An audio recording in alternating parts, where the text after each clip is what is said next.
Un plaisir de vous retrouver comme chaque lundi sur Africa 24 pour l'AFC, pour le football africain en particulier, puis une page sera consacrée au football international, bien entendu. Nous allons tout de suite voir le sommaire avant de vous présenter nos invités. Tout d'abord, nous analyserons le 4e tour ou la 4e journée des éliminatoires de la CAN 2019. Vous savez que le rendez-vous est prévu au Cameroun.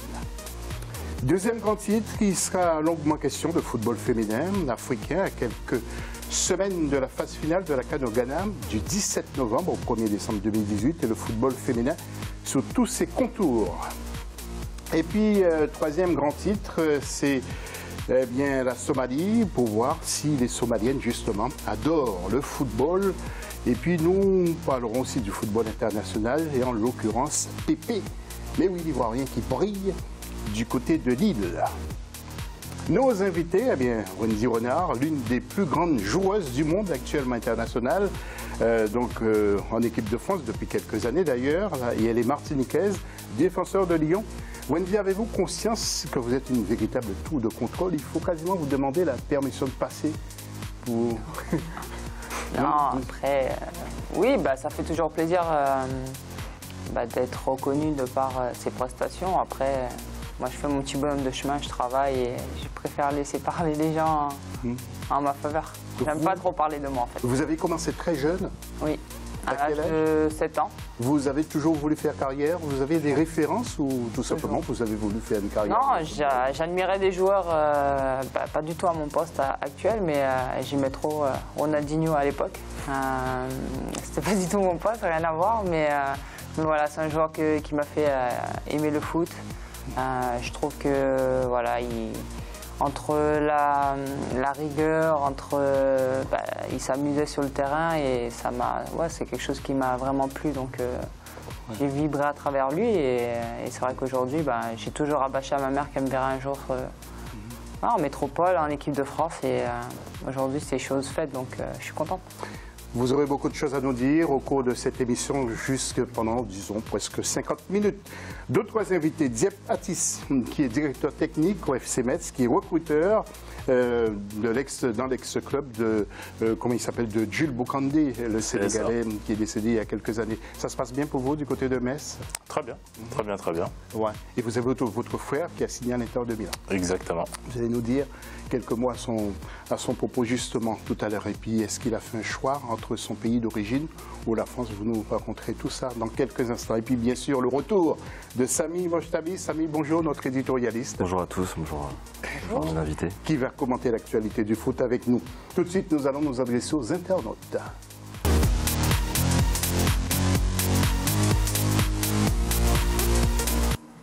Et que retenez-vous du 4e tour des éliminatoires de la Coupe d'Afrique des Nations? Vous n'hésitez pas, comme d'habitude, vous allez sur Facebook, Africa24 et sur Twitter avec le hashtag Africa24 également. À la une, tout de suite, de l'FC.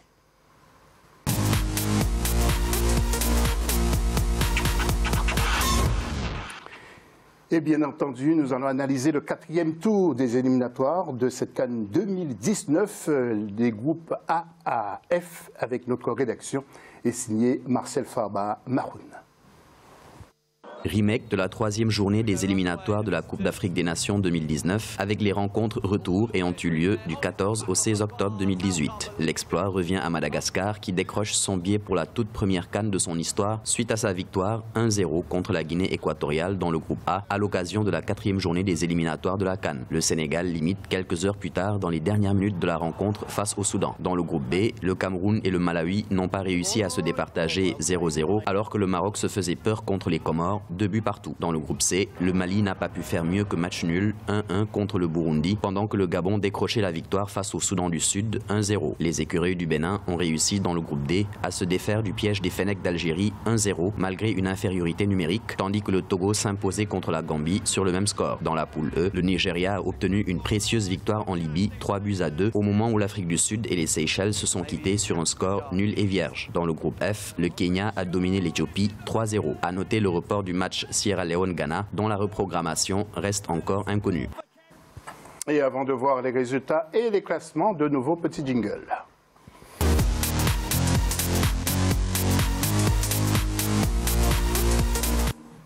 Alors Samy, vous êtes notre éditorialiste, nous allons voir le classement, mais aussi avec les autres invités. Tout d'abord, pour le groupe A, nous allons voir que le Sénégal, donc, qui est leader, avec Madagascar. Êtes-vous surpris, Samy, pour Madagascar, surtout, qui va effectuer sa première participation à cette CAN?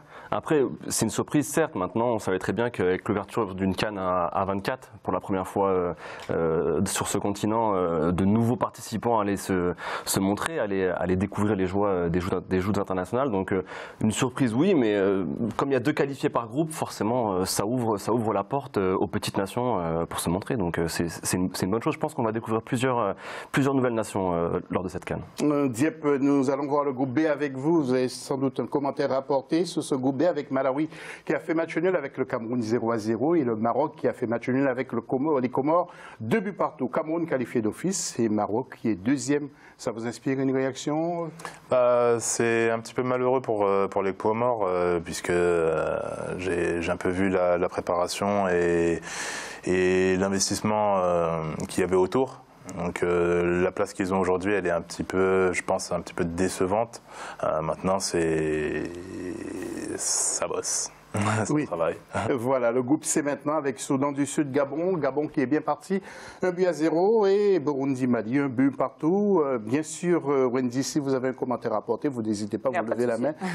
Samy, ce groupe C avec le Mali, sans championnat, mais le Mali quand même est leader de son groupe devant le Gabon.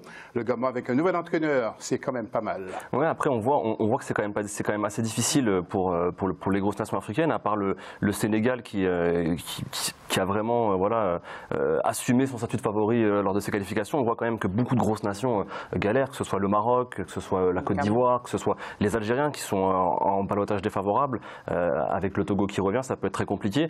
Alors est-ce que c'est les grosses nations, comme il y a 2 places qualificatives, est-ce qu'elles se donnent à 100%? Est-ce qu'elles se retiennent un peu? On saura ça à la fin des qualifs, mais le niveau a quand même évolué. Je pense qu'on voyait certains mastodontes africains se qualifier quand même plus facilement. Et puis le groupe D maintenant, que vous allez voir sur votre écran, avec la Gambie qui a perdu devant le Togo 1-0 et le Bénin qui a battu l'Algérie 1-0. C'est la grosse surprise. Messieurs ou madame, une réaction sur cette défaite de l'Algérie par le Bénin? Ça va être très dur quand même. C'est un groupe quand même très compliqué. Les Algériens sont plus forcément assurés d'être qualifiés. En plus, ils repartaient sur un nouveau cycle avec Belmadi qui au bout de 3 matchs est déjà menacé. Donc ça sent pas très bon pour les Fennecs. Le groupe E maintenant avec Libye-Nigeria, 3-2 pour le Nigeria, toujours présent. Et Seychelles, Afrique du Sud 0-0. Je rappelle bien qu'au match aller, pas au match aller, mais au 3e tour, l'Afrique du Sud avait écrasé les Seychelles 6-0. Ouais. Nigeria est seul en tête devant l'Afrique du Sud. Et pour le groupe F maintenant, Kenya, Éthiopie 3-0. Et Sierra Leone, vous l'avez entendu dans le sujet, le match a été annulé au classement. Kenya est en tête avec 7 points, 2e Éthiopie. Maintenant, Wendy, je me tourne vers vous avant de voir la deuxième partie, les autres groupes, avant d'enchaîner. Est-ce que c'est une compétition que vous suivez de près? Est-ce une bonne chose aussi que la CAF ait décalé justement la compétition qui avait lieu d'habitude en fin d'année? Maintenant, ça a lieu juste après le championnat de France ou les autres championnats. C'est du 15 juin au 13 juillet. C'est une excellente chose pour les joueurs africains? Oui, je trouve, ouais. Parce que souvent, ils rataient beaucoup la compétition en club. Les différents clubs, s'ils avaient beaucoup de joueurs africains, ils les perdaient pendant un certain temps. Et je trouve que ça, c'était pas bon pour le club et c'était pas bon non plus pour le joueur parce qu'il a forcément envie d'aller jouer pour son pays. Et on peut comprendre le club par moment qui, ils n'ont pas trop le choix, mais on peut comprendre le club qui, ils n'ont pas envie, ils gèrent par rapport à cette date pour recruter. Donc, je trouve que c'est une bonne chose d'avoir décalé ça. Et moi, oui, je suis le football africain parce que voilà, je connais quelques joueurs aussi, que ce soit à Lyon ou même des entraîneurs que je suis. Donc, je suis le football africain. Ouais. Merci Wendy, on revient vers vous tout à l'heure et les autres invités également. Nous allons voir la deuxième partie justement de ces éliminatoires. Nous allons parler du groupe GAL avec toujours Marcel Farba Maroun. Dans le groupe G, le Zimbabwe est allé prendre un point à Kinshasa face à la République démocratique du Congo 1-1, alors que le Libéria battait le Congo sur le score de 2-1 lors de la 4e journée des éliminatoires de la CAN 2019. Dans le groupe H, la Guinée a décroché le nul au Rwanda 1-1, suffisant pour se qualifier à la prochaine CAN. La Côte d'Ivoire devra patienter après le match nul 0-0 enregistré en République centrafricaine. Dans le groupe I, la Mauritanie a disposé de l'Angola 1-0, alors que le Botswana a tenu en échec le Burkina Faso 0-0. Plus de suspense en revanche dans le groupe J, puisque la Tunisie et l'Égypte se qualifient après leurs victoires respectives face au Niger 2-1 et le Swaziland 2-0. Dans le groupe K, la Guinée-Bissau a battu la Zambie 2-1, pendant que la Namibie dominait le Mozambique 1-0. Enfin, dans le groupe L, l'Ouganda distance un peu plus ses concurrents suite à sa victoire 2-0 contre le Lesotho. La Tanzanie, elle, enregistre sa première victoire dans ses éliminatoires face au Cap-Vert sur le même score et recolle à la 2e place. Et nous allons voir le groupe G avec les 2 Congos qui se battent, notamment donc la RDC et le Congo-Brazzaville. Diep, un petit mot sur justement ce classement avec la RDC qui est 2e, 3e le Congo. Ça, c'est un groupe difficile. C'est un groupe très difficile. Après, je suis un petit peu étonné, puisque après, je ne suis pas un spécialiste du football congolais, mais la place du Congo, elle m'étonne un peu. Oui, ça vous étonne. Surtout la RDC qui est entraînée par Florent Ibenge. Samy, si jamais l'équipe de Florent Ibenge ne va pas au Cameroun, ça va être difficile qu'on maintienne Florent justement à son poste. Oui, alors qu'il avait quand même de très bons résultats avec cette équipe. Quand même, la RDC, ils sont sur une dynamique très positive. 3e de la CAN 2015. 2017, ils s'étaient un petit peu ratés, mais ils avaient raté la qualification à la Coupe du Monde de peu. Ils ont réussi quand même à convaincre énormément de joueurs, que ce soit des joueurs comme Kakuta ou Marcel Tisserand. Ils ont un effectif de qualité. Ce serait quand même une grosse surprise, mais comme on l'a dit, les grosses nations jouent à se faire peur sur ces qualifs et on risquerait d'être surpris à la fin quand on se penchera sur les 24 autres qualifiés. Je pense que c'est le niveau qui remonte aussi peut-être. Ouais. Du jour au lendemain, c'est ça qui m'étonne. Moi, je vois plus un manque de motivation. Je sais pas. Je sens quelque chose parce que quand même, du jour au lendemain, que les Seychelles ou Madagascar enfin, on le voit qui du jour au lendemain tiennent tête à ces grosses nations. La Mauritanie aussi qui se montre, c'est quand même assez étonnant. Et justement, nous allons enchaîner avec le groupe H, Rwanda-Guinée. La Guinée qui a fait match nul face au Rwandais, Centrafrique, Côte d'Ivoire 0-0. Et Wendy a peut-être raison, parce que faire un match nul contre la Côte d'Ivoire, Centrafrique en particulier, c'est assez étonnant quand même. Pour l'instant, c'est pas encore joué, hein, vraiment. Avec la première sélection de Kondogbia, qui a rejoint la Centrafrique. C'est sûr que quand on est favori et qu'on n'arrive pas à faire le jeu ou tout simplement à gagner, c'est difficile. Peut-être que aussi, comme je te rejoins, peut-être qu'ils prennent les matchs à la légère, mais je partirai pas sur ce postulat. Parce que je pense que le niveau africain est en train de progresser. Les équipes progressent, se structurent de plus en plus. Et il y a des joueurs aussi de qualité et qu'on arrive qui jouent en Europe dans les grands clubs et où ils arrivent à récupérer ces joueurs-là pour jouer dans leur sélection et forcément le niveau il se resserre. Donc c'est aux grandes nations de garder le cap et de continuer à se faire respecter et à garder cette longueur d'avance. Maintenant, s'ils n'arrivent pas, c'est que... il faut se poser des questions. Un groupe I maintenant, et nous avons un supporter de la Mauritanie avec nous, c'est bien sûr Samy, parce que Mauritanie n'est pas loin de du Maroc, pardon. Il n'y a qu'une frontière qui vous sépare, précisément. Alors ce groupe I, avec la Mauritanie, qui a repris la tête devant le Burkina Faso, un petit mot, Samy ? Pareil, ce serait une très belle surprise quand même. La Mauritanie qui partait de loin, ils sont repartis sur un cycle assez long avec Corentin Martins. Ils s'étaient un petit peu montrés lors du CHAN. Là, c'est une vraie belle possibilité d'enfin participer à une CAN. Je pense qu'on ne réussira pas à retenir Lassana Camara de sauter partout si la Mauritanie arrive parmi les 24. Mais oui, ça sera encore une très très belle surprise. Un groupe J, Swaziland d'Égypte, Égypte qui est déjà quasiment qualifié, ainsi que la Tunisie. Et puis nous apprenons justement que l'entraîneur ou le sélectionneur tunisien, Fawzi Benzarti, a été limogé. Oui. Quelles sont les raisons? Vous avez des infos, Samy, sur ce limogeage? De ce que j'ai entendu de certains journalistes tunisiens, j'ai ouï dire que M. Benzarti ne s'entendrait pas forcément avec quelques joueurs cadres de son groupe. Ah. Voilà, ce serait la vraie raison. Voilà, ouais. Dossier à suivre. En groupe K, regardez, Guinée-Bissau et Namibie ont 7 points dans ce groupe. Là aussi, ça va être difficile de les départager parce que Mozambique n'est pas loin. Et puis en groupe L, je vous laisse regarder le Cap-Vert qui revient. Cap-Vert qui est à la 3e place, Tanzanie est 2e et l'Ouganda est à la 1re place. Là aussi, c'est indécis. Avant de mettre un terme à cette première partie d'émission, sachez que plusieurs joueurs africains quittaient autrefois le continent pour venir tenter leur carrière en Europe, mais leur arrivée n'était pas structurée. Ils se retrouvaient parfois sans club, sans maison, sans rien pour subvenir à leurs besoins. La FIFPro, le syndicat des footballeurs professionnels africains, a pris le dossier en main. Écoutons le directeur de la communication de la FIFPro d'Afrique, ce qu'il nous dit à ce sujet.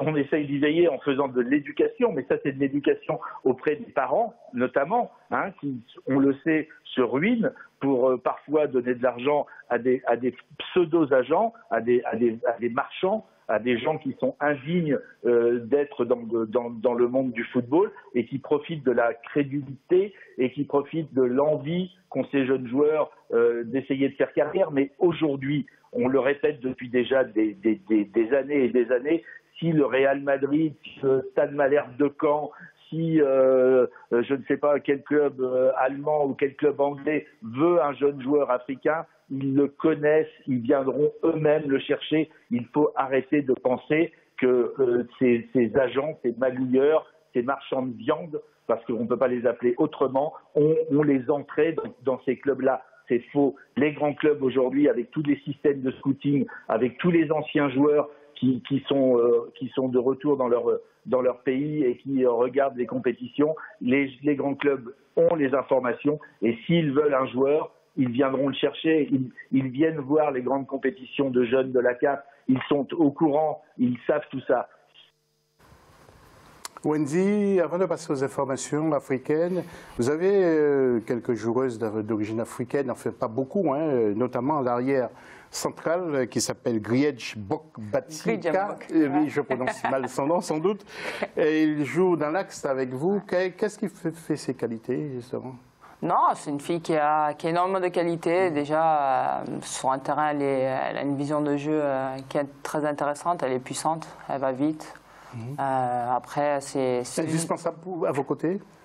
Après, c'est pas à moi de juger, mais en tout cas, elle a les qualités. Et ça fait plusieurs saisons qu'on joue ensemble. Elle est arrivée, ça fait à peu près 4 ans, 4-5 ans même. Et aujourd'hui, ben, ouais, ça, on fait charnière ensemble. Ça se passe bien, ou avec Kadesha, faut pas l'oublier non plus. Mais en tout cas, ouais, Griedj, elle a un gros potentiel. Et maintenant, en équipe de France, c'est sûr, pour l'instant, c'est la charnière. Et j'espère qu'on va continuer à garder notre cage inviolée. Merci Wendy. Quelques infos avant de mettre un terme à cette première partie d'émission. Sachez que l'attaquant d'Arsenal, Pierre-Emerick Aubameyang, a refusé de se rendre à Juba avec la sélection du Gabon pour affronter le Soudan du Sud à cause du moyen de transport mis à la disposition de l'équipe. Il a indiqué qu'il compte prendre ses distances aussi avec la sélection.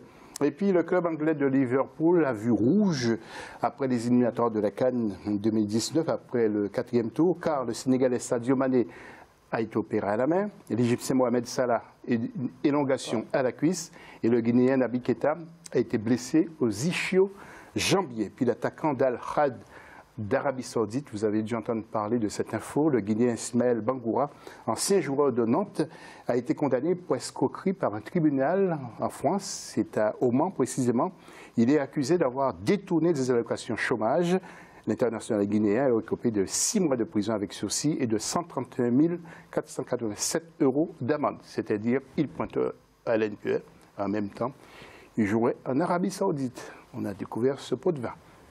Faites de la première partie de l'émission. À tout à l'heure pour la deuxième partie.